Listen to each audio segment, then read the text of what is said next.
Laidą pristato Salmo, didžiausios žūklės parduotuvės Lietuvoje. Salmo, žvejok su malonumu.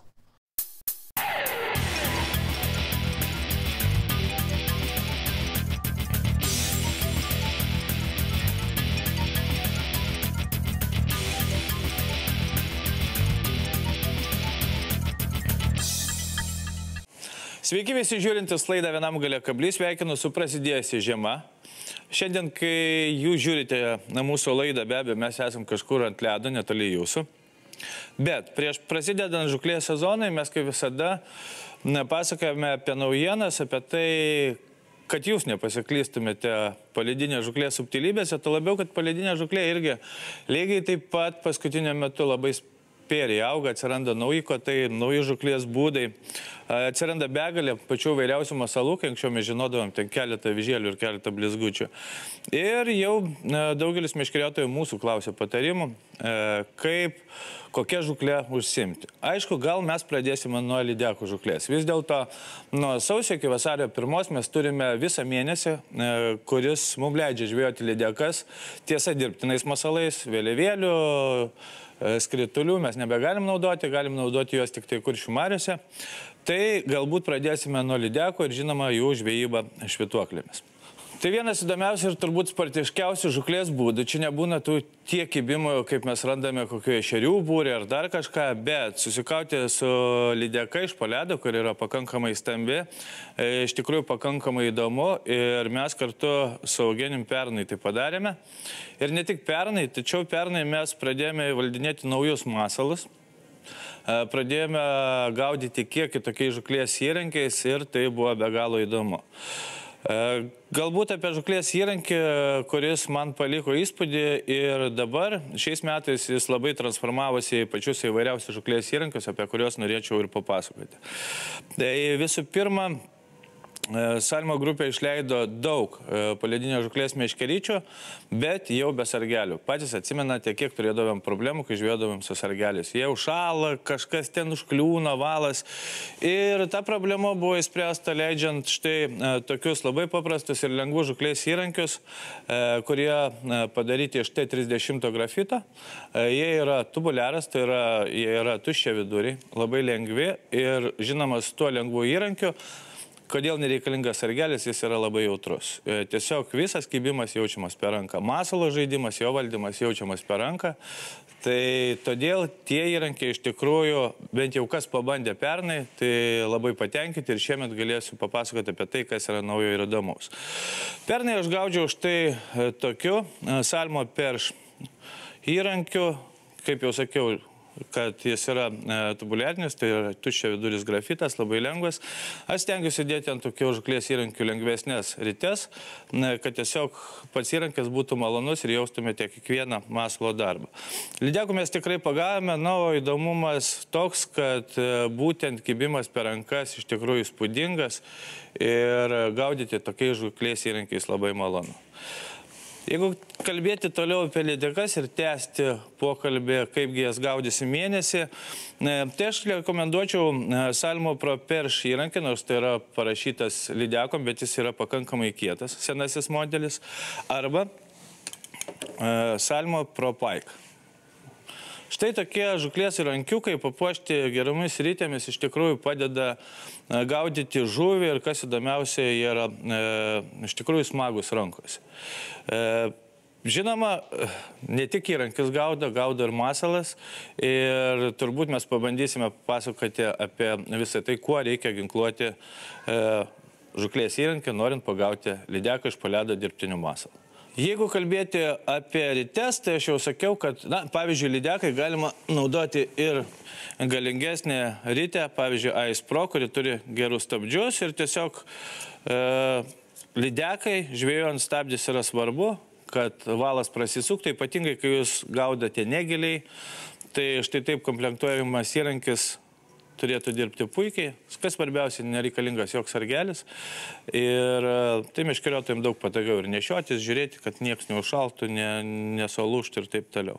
Apie valus lydekų žūklį, na, aš renkuosi 22-25 mm valą. Taip, tai atrodo pakankamai storas valas, bet iš ties lydeka pakankamai aštrus plėšrūnas ir būna tokių dienų, kai jis kala taip per nagus, kad storesnio valo reikia vien tam, kad prasisuktų stabdis ir būtų sustabdyti pirmieji lydeko smūgiai.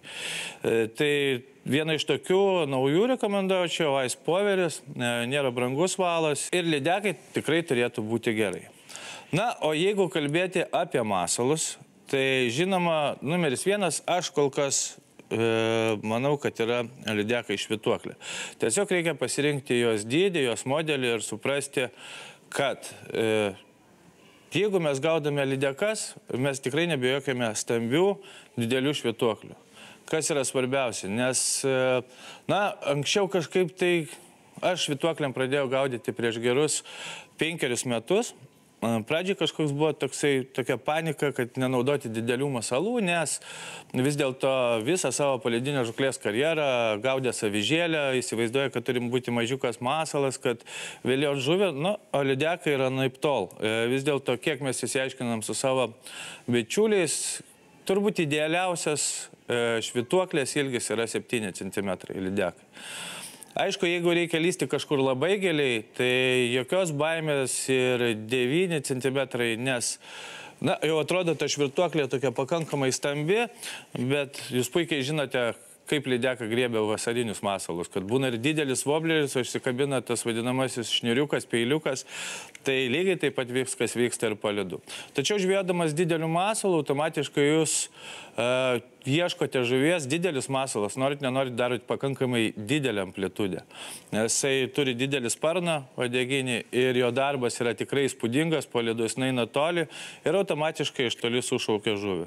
Tai jeigu mes taikomės tik į lydekas, tai mano būtų siūlymas naudoti 7 cm švytuoklės būtų pats tas. Atrodo, jos griozdas iš tikrųjų, bet lydekom jos dirba. Ir, aišku, vienas turbūt įdomesnių masalų pernai atsiradusi, tai yra mebaro, su kuria mes pernai pradėjome dirbti ir užpernai jau pradėjome, bet pernai jau mes įsiaiškiname, kuo įdomu šitas masalas. Tai jo 3 jungimo prie karabino taškai. Vėlgi, po daug eksperimentų labai aišku išaiškėjo, kągi tie 3 taškai daro. Visų pirma, jeigu mes masalą tvirtiname ant pirmojo taško, tai masalas dirba labai agresyviai. Jisai neria žemyn, daro pakankamai didelę amplitudę ir tuo pirmuoju tašku vis dėlto siūlyčiau gaudyti ten, kur nėra žolių, kur nėra kelmų, nes masalas tikrai pakankamai aktyviai nueina savo horizontalią amplitudę. Antrasis taškas yra, na, toks daugiau mažiau tradicinis, jisai jau masalą padaro labai stabilų, horizontalų ir masalas dirba, na, tokioje amplitudėje iki gerų 70 cm 50. O štai paskutinis taškas, kurį mes įsiaiškinam, tai būtent jis ir atrodo pakankamai keistai, bet jisai dirba agresyviai, lėtai skęsdamas, purtydamas uodegą ir labai tinka ten, kur yra žolės ir kliuviniai. Jis nebedaro didelės amplitudės, tačiau pradeda dirbti kaip wobleris su liežuvėliu, sklęsdamas žemyn. Tai būtent tie 3 taškai masalo, kurį sukūrė japonų konstruktoriai ir yra turbūt vienas iš svarbesnių dalykų, kuris leidžia pagauti žuvį pačiomis įvairiausiamis sąlygomis. Ir aišku, ne tik lydekas. Žmonės ir mūsų bičiuliai moka su jomis gaudyti kitose šalise ir starkius, ir ešerius. Ir tai yra turbūt numeris 1 dabar lydekom. Aš net nebijodamas tai sakau. O jeigu kalbėti apie spalvinimą, tai spalvų, aišku, yra pačių įvairiausių. Kiekvieno meškeriotojo pasirinkimas. Gal šiek tiek atsipūskim, pažiūrėkim, kaip kimba tos žuvis naudojančios masalus, o vėliau apie spalvas.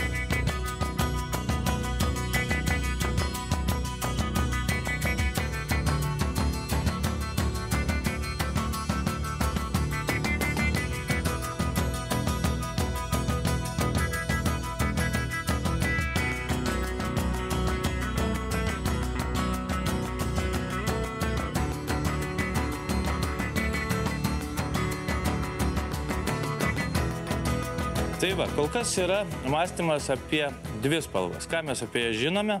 Tai yra apie du spalvų variantus. Vienas yra neutralus, kuris yra labiausiai panašus į žuveles, neutralios spalvos, kaip ir voblerių. Ir jos praktiškai dirba tada, kai žuvis tiesiog gerai maitinasi. O štai ryškios spalvos tai yra pakankamai didelis agresorius. Ir būtent tas agresyvumas kartais pakelia žuvį, kuri nenori visiškai kibti. Dėl to ir naudojamos, kaip ir mes pinigavime, lygiai tas pats ir palydiniai žukliai. Būna tų dienų, kada kimba tik ant salotas ir tu darai, ką nori, bet ryškus masalas žuviai reikalingas. Aišku, tai ir priklauso nuo vandens skaidrumo, nors žiemą iš tikrųjų tas vanduo beveik visur skaidrus. O kartais dirba natūralios spalvos. Taip, kad tų pačių modelių reikėtų turėti keletą spalvų, tam, kad jūs ramiai įsitikintumėte ir gaudytumėte žuvį visada, kad ir kokia nebūtų aktyvi. Tai tokia mūsų pirma dalis apie lydekas. Ir apie mebarų, aš manau, kad tai iš tikrųjų šiokios tokios nedidelės revoliucijos žuklės pasaulyje. Ir kuo įdomus žvejyba tomis švytuoklėmis, kad būtent švytuoklė yra tas masalas, kuris varo progresą į priekį, jos kuriamės vis naujesnės, naujesnės ir naujesnės. Ir apie tai antroje laidos dalyje.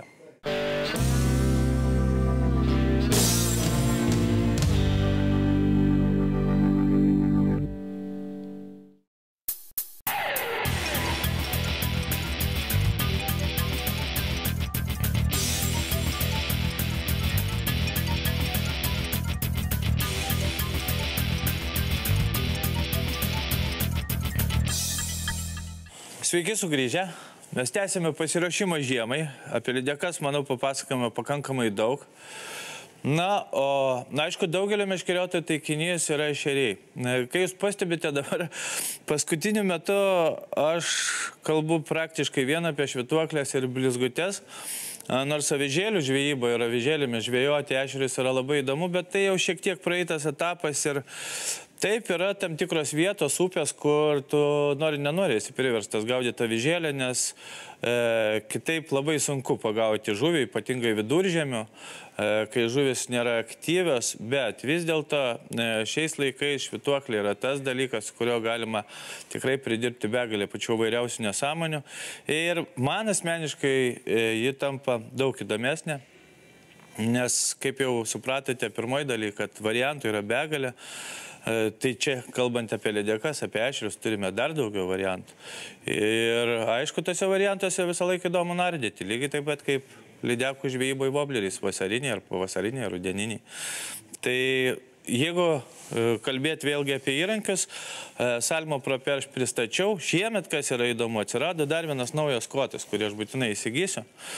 Tai yra Salmo ProPerš Soft, minkštesnis kotukas. Irgi jisai yra toksai pat populiaras, pakankamai kietas, jam vėlgi nereikia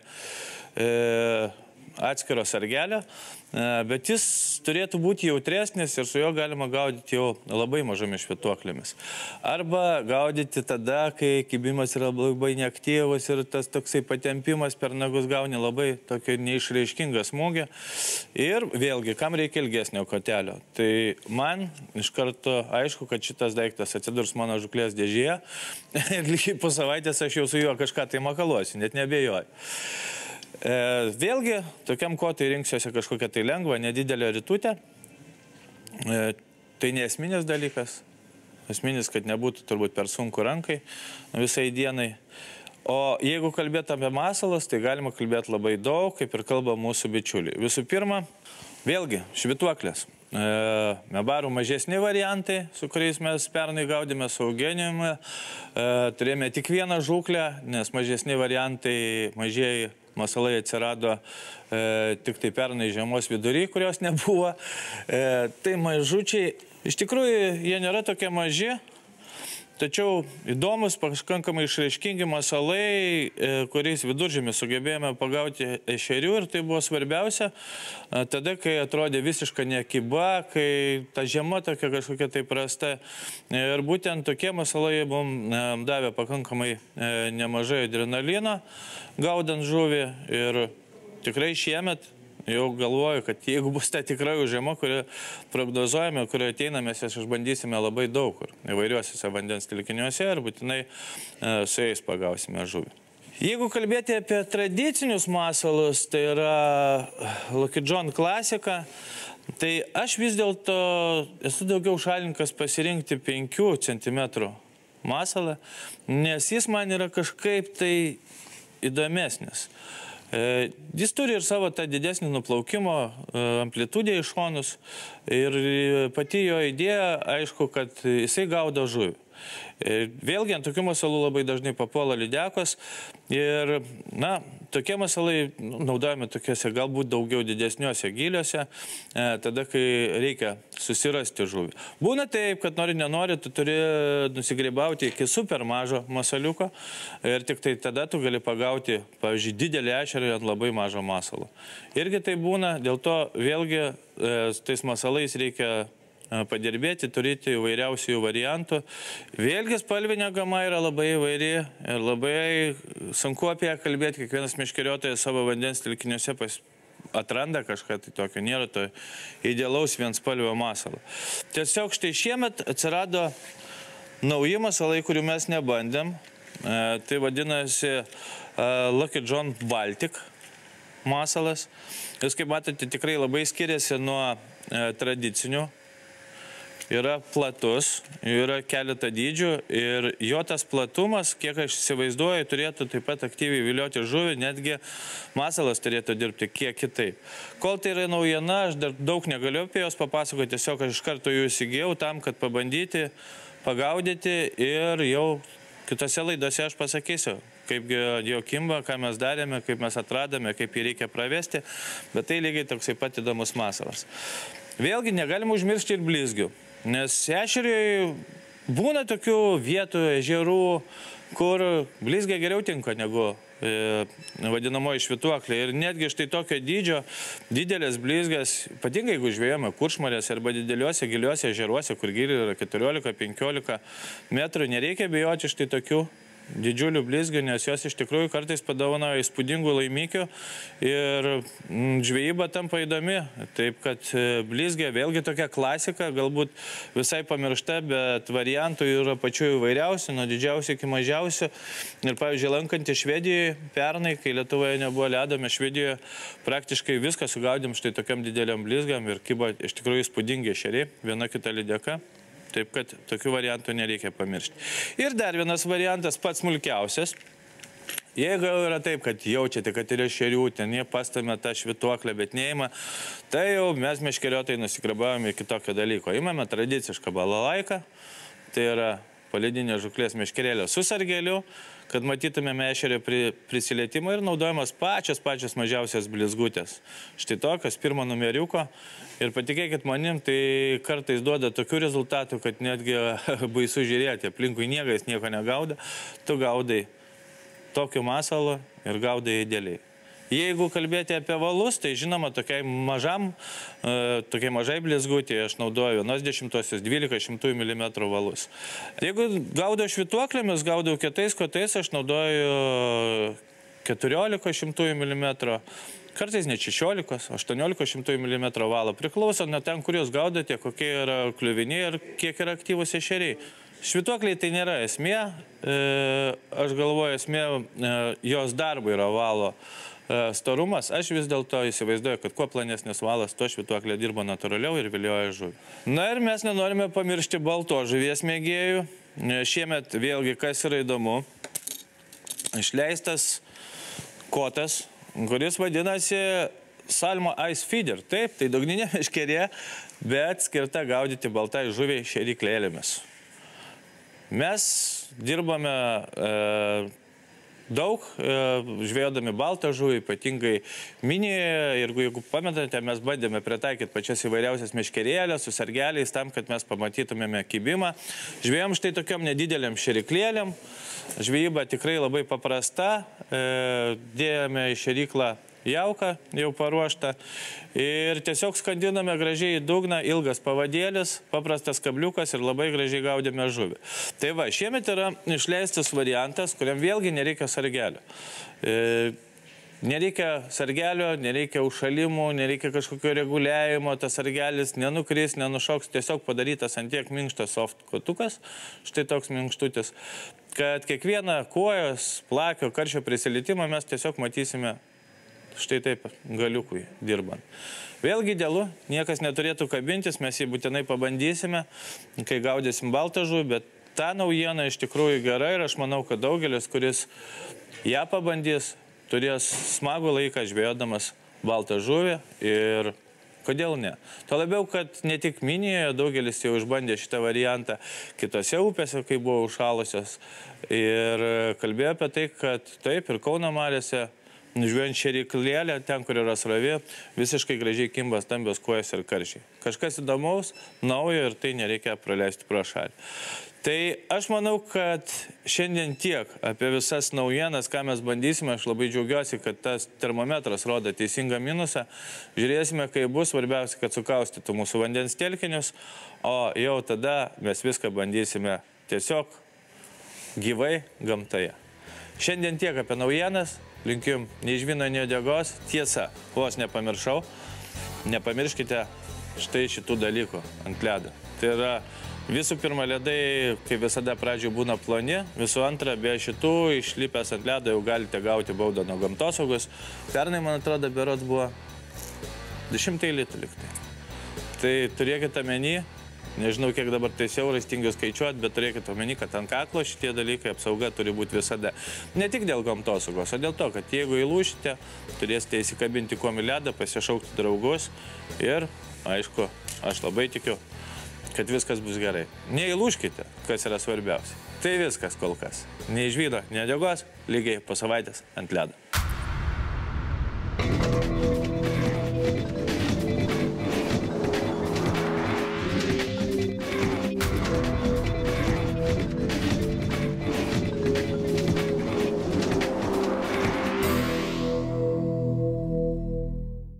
Laidą pristato Salmo, didžiausios žūklės parduotuvės Lietuvoje. Salmo, žvejok su malonumu.